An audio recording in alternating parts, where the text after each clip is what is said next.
Hi all, അസ്സലാമു അലൈക്കും. Welcome back to Silna's kitchen. ഇന്നത്തെ റെസിപ്പി ഒരു കപ്പ് പാലും പഴവും വെച്ചിട്ട് നല്ല ടേസ്റ്റി ആയിട്ടുള്ള ഒരു വെറൈറ്റി ആയിട്ടുള്ള ഈവനിങ് സ്നാക്സിന്റെ റെസിപ്പിയാണ്. കുട്ടികൾക്കും വലിയവർക്കൊക്കെ ഒരുപോലെ ഇഷ്ടപ്പെടുന്ന നല്ല ടേസ്റ്റി ആയിട്ടുള്ള ഒരു പലഹാരമാണ്.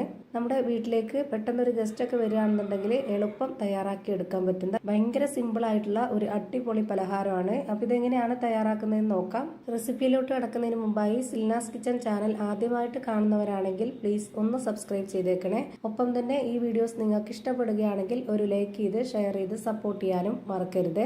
ഇനി നമുക്ക് റെസിപ്പിയിലോട്ട് കടക്കാം. ഇതിനായി ആദ്യം തന്നെ ഞാനിവിടെ 3 നേന്ത്രപ്പഴമാണ് ഇതേപോലെ കട്ട് ചെയ്തെടുത്തിട്ടുള്ളത്. ചെറിയ പഴമായതുകൊണ്ടാണ് 3 നേന്ത്രപ്പഴം എടുത്തിട്ടുള്ളത്. കുറച്ച് വലിയ പഴമാണെന്നുണ്ടെങ്കിൽ 2 എണ്ണമൊക്കെ എടുത്താൽ മതിയാവും. ഞാൻ എടുത്തിട്ടുള്ള ഈ ഒരു പഴത്തിന്റെ കണക്കനുസരിച്ചാണ് ബാക്കിയുള്ള എല്ലാ ഇൻഗ്രീഡിയൻസിന്റെ അളവും പറയുന്നത്.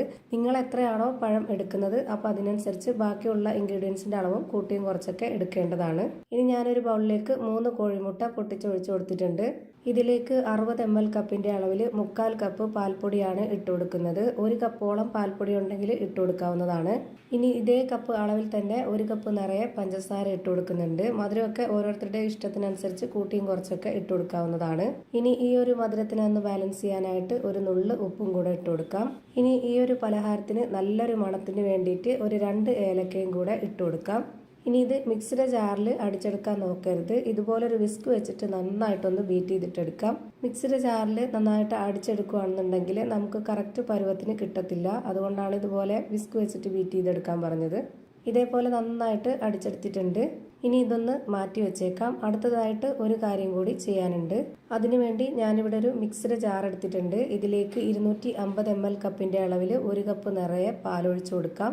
ഒട്ടും തന്നെ വെള്ളം ചേർക്കാത്ത നല്ല കട്ടിയായിട്ടുള്ള പാല് വേണം ഇതിനു വേണ്ടി എടുക്കാനായിട്ട്.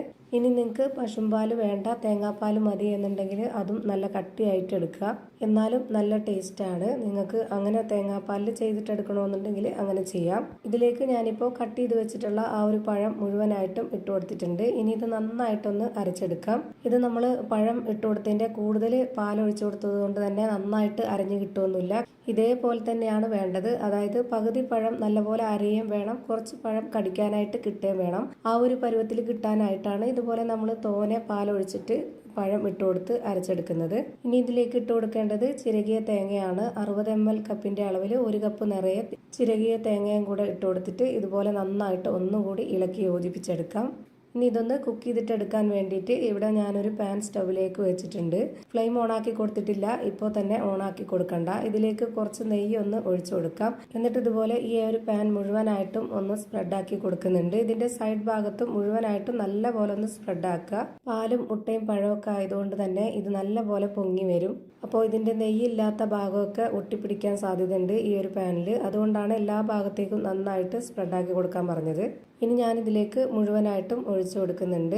ഇനി ഒരു 10 മിനിറ്റ് മതി നമുക്ക് ഇത് വേവിച്ചെടുക്കാനായിട്ട്. അതിനായിട്ട് ഞാനിവിടെ ഫ്ലെയിം ഓണാക്കി കൊടുത്തതിന് ശേഷം നന്നായി ലോ ഫ്ലെയിമിൽ ഇട്ട് കൊടുത്തതിന് ശേഷം ഇതുപോലൊരു പേപ്പർ വെച്ചിട്ട് അതിന്റെ ഹോളിലൊന്ന് തിരികെ വെച്ച് കൊടുക്കുന്നുണ്ട്. എയർ ടൈറ്റ് ചെയ്ത് വേവിച്ചെടുക്കുകയാണെന്നുണ്ടെങ്കിൽ നല്ലപോലെ പൊങ്ങി വന്ന് അകമൊക്കെ നല്ല രീതിയിൽ വെന്ത് കിട്ടും. ഇപ്പതാ നല്ല പോലെ പൊങ്ങി വന്നിട്ടുണ്ട്. ഈ ഒരു പാനിന്റെ നിറയെ ഉണ്ട് ഇത്. ഈ പൊങ്ങി വന്നിട്ടുള്ളത് 1-2 സെക്കൻഡ് കഴിയുമ്പോൾ തന്നെ അത് താന്നു പോവുകയും ചെയ്യും. അത് കുഴപ്പമൊന്നുമില്ല. അത്രയും കട്ടിയില്ലാത്ത നല്ല പഞ്ഞു പോലൊരു സോഫ്റ്റ് ആയിട്ടുള്ള പലഹാരമാണ്. ഇനി ഇതിന്റെ അകം വെന്തോന്ന് അറിയാനായിട്ട് നിങ്ങളൊരു ടൂത്ത് പിക്ക് കൊണ്ടോ അല്ലെങ്കിൽ ഒരു സ്പൂണിന്റെ ബാക്ക് വശം കൊണ്ടോ നനച്ചതിന് ശേഷം ഒന്ന് കുത്തി കൊടുത്ത് നോക്കുക. അപ്പൊ ഇതിൽ ഒട്ടിപ്പിടിക്കില്ല എന്നുണ്ടെങ്കിൽ അത് നന്നായിട്ട് വെന്ത് കിട്ടിയിട്ടുണ്ട് എന്നാണ്. ഇപ്പൊ ഞാനിത് ഒരു പാത്രത്തിലേക്ക് മാറ്റിയിട്ടുണ്ട്. ഇനി ഇത് നമുക്ക് ഇഷ്ടമുള്ള ഷേപ്പിൽ ആകൃതിയിലൊക്കെ കട്ട് ചെയ്തെടുത്ത് വെച്ചിട്ട് കഴിക്കാവുന്നതാണ്. അപ്പോൾ ഇത് ഭയങ്കര ടേസ്റ്റി ആയിട്ടുള്ള ഒരു വെറൈറ്റി ആയിട്ടുള്ള കിടിലൻ പലഹാരമാണ്. എന്തായാലും നിങ്ങൾക്ക് എല്ലാവർക്കും ഇഷ്ടാവും. ഒരു തവണയെങ്കിലും നിങ്ങൾ ഇതേപോലെ ഒന്ന് ട്രൈ ചെയ്ത് നോക്കുക. ഇത്രയേ ഉള്ളൂ ഇന്നത്തെ വീഡിയോ. ഇഷ്ടമായാൽ ലൈക്ക് ചെയ്യാനും കമന്റ് ചെയ്യാനും ഷെയർ ചെയ്യാനും മറക്കരുത്. അതുപോലെ തന്നെ ഞാനിടുന്ന പുതിയ വീഡിയോസ് നോട്ടിഫിക്കേഷനായിട്ട് കിട്ടുന്നതിന് വേണ്ടി സബ്സ്ക്രൈബ് ചെയ്ത് ബെല്ലൈക്കൺ അമർത്തി അതിൽ ഓൾ എന്ന ഓപ്ഷൻ എനേബിൾ ചെയ്ത് കൊടുക്കാനും മറക്കരുത്. പുതിയൊരു വീഡിയോയുമായി വീണ്ടും വരും. Thank you for watching.